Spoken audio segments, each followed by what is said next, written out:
নমস্কার। শ্রীমদ্ ভাগবত গীতা অষ্টম অধ্যায় অক্ষর ব্রহ্মযোগ শ্লোক 12।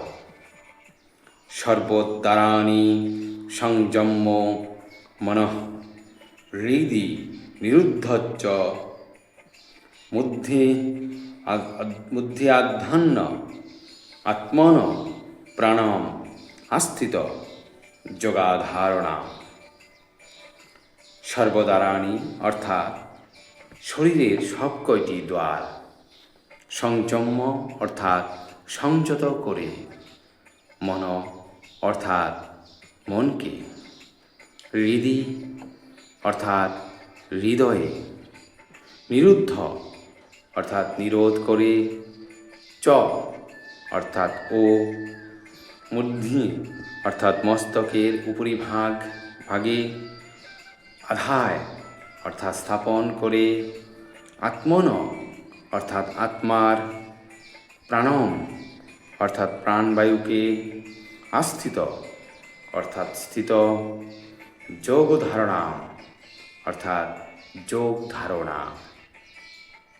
অনুবাদ: ইন্দ্রিয়ের সব কয়টি দ্বার সংযত করে, মনকে হৃদয়ে নিরোধ করে এবং মস্তকের উপরিভাগে প্রাণ স্থাপন করে যোগে স্থিত হতে হয়।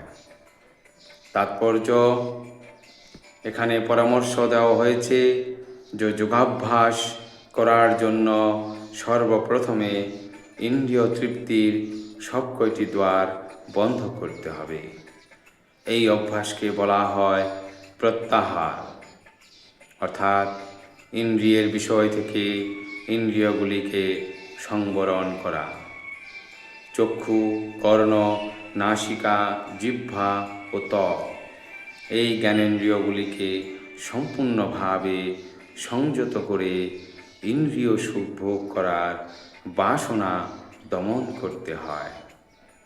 এভাবে মন হৃদয়স্থিত পরমাত্মায় একাগ্র হয় এবং প্রাণবায়ু মস্তকের উপরিভাগে আরোহণ করে।